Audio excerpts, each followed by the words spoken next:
My name is Ernesto Rodriguez, and I am currently the senior curator, historian, and lecturer for the Alamo. My journey started not too far from here. It started right off of Rivas Street at H.K. Williams Elementary in Edgewood. I went from H.K. Williams to Gus Garcia Junior High, and from there to Memorial High School. I crossed the street and I ended up at St. Mary's University, where I say it was so nice I went there twice and earned my master's degree in history. Little did I know that a young boy from Edgewood would be on a journey that would take him to the most visited site in the entire state of Texas. But I did it. And how did I get there? With support from teachers, family. They helped me to get there. One of the most important things that we have in our community is our educators and our family members. And I was lucky. I was lucky enough to grow up in a family where my mom and dad that were not highly educated. My mother went up to about 8th grade in Mexico. My father went up to about 3rd grade here in San Antonio, and he always joked about the fact that he only went to the 3rd grade because his teacher fell in love with him. And I asked him, "What do you mean, Dad?" And he said, "Well, every year she'd say, 'See you next year.'" He wasn't the best student, but he loved education. And he made sure that we all went to school. My dad's belief in education was so important that he made sure that my older cousins, one of them that was going to the University of San Marcos, he made sure that she could get there and come home every weekend. He would drive her there and bring her home on weekends. But he said, education is the most important thing because that's the thing they can't take from you. And so my dad and my mom would take us on trips. Every year we would go visit family in Mexico. And my dad made it a point that we would visit churches, museums, and other historic places so you would learn to appreciate where you come from. And you have to remember, this is a person that loved to learn but didn't have a formal education, but he made sure that all of his kids went to college. 3 of my siblings are graduates from St. Mary's University.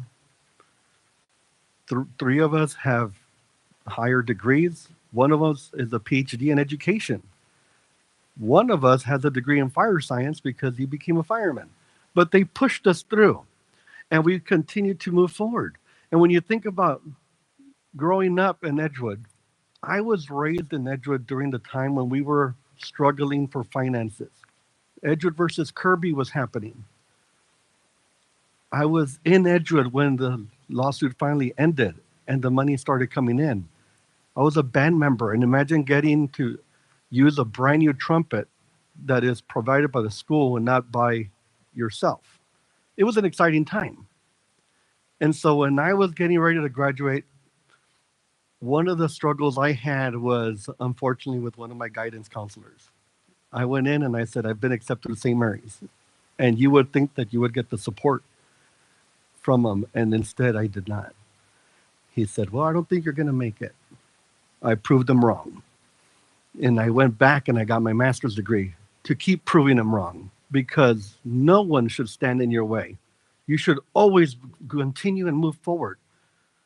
When I started my career at the Alamo, I started working in the curatorial department. Little did I know that I would be in a position today that helps to create the framework for the history of the site. We are working on one of the largest museum building projects, and I am right there, front and center, a product of Edgewood ISD, helping to set the history of the site. When people come to our site at the Alamo, it's always interesting because most people know the phrase, "Remember the Alamo." My job is to teach them why. I educate in a different way. I'm not in a classroom. I'm at a museum.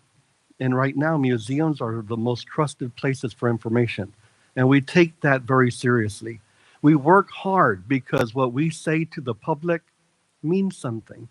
And you get to educate millions of people by just providing information. And it is a really great thing for me because I am bilingual. I am the person that can go in and read Spanish documents. And that's what my first job was at the Alamo.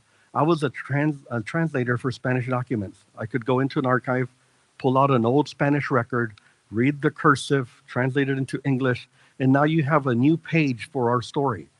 One of the things that we've been working on is showing the importance of everyone in the community, because the city of San Antonio is born as a result of a mission that is founded on the banks of the San Antonio River, San Antonio Valero. And it'll become the site for the birth of a giant community, which is so diverse as it is today. Today, we are known as Military City USA. Where did that start? Because of a mission on the banks of the San Antonio River. And so we tell this story. We work to try to tell a story of 300 years of history. One of the things that I have been lucky at is I was lucky enough to be in a position where I can make a difference. I can make a difference in the narrative. I can make a difference in letting people know that the story of the Alamo is one that many people don't realize comes from people that are voiceless. It comes from women, children, and the enslaved. They are the ones that survive the battle. They're the ones that tell the story. For a long time, people didn't realize that. But when you do the research, you find out that this is a story of people that are witnesses to an event that would typically not be able to talk about it. Yet they're the ones whose voices sound the loudest. And it's really incredible to be able to tell that story, because you learn from people like Joe, who was enslaved by Travis, who witnessed the final assault, who tells this story before the provisional government of Texas, and he says what he saw. You have people like Enrique Esparza, who was 8 years old during the Battle of the Alamo, who will be interviewed many, many times throughout his life. And he tells them about what he saw. Reporter would ask him, "Do you remember?" And he says, "It is indelibly seared in my mind." You think about these people, and when you think about a story, you think that it's about it as humans doing things and interacting with each other. It's a community. And I am part of a bigger community. We are part of a bigger community. And what we do is move forward and tell stories. And so I am lucky. I was one of the people that gets to do what he loves. And one of the interesting journeys in my life started when I was a young boy. It was summertime, and we were at home, and my mom said to my little sister and myself, because my older brothers were off at work, and a cousin, she says, "What do you want to do today?" And we said, "We want to ride the bus." So she said, "Okay." So she took us on the bus downtown. And I remember it's about 1981. And we ate at the Crest, the Little Crest downtown. And then we wandered over to the Alamo. And as a young boy, I remember walking into the grounds of the Alamo and seeing a lot of trees in the back. And my first idea was, I would love to work here so that I can climb the trees and be a gardener.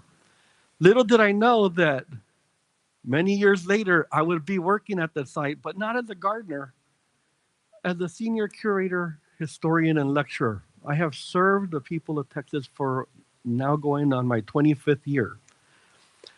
And it's one of those things that it's a labor of love, because we get to talk to people, and I get to be a role model.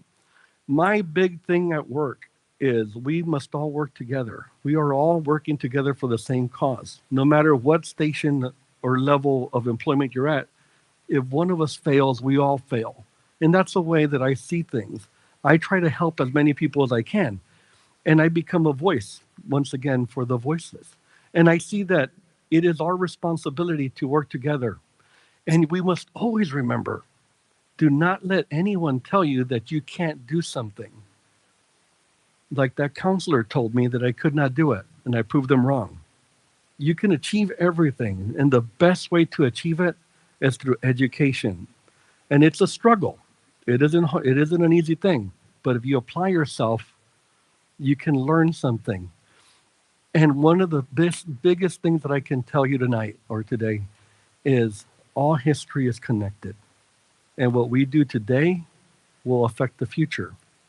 And so I hope that when you leave here, you think about what you do today will affect the future because all history is connected. Thank you very much for your kind attention.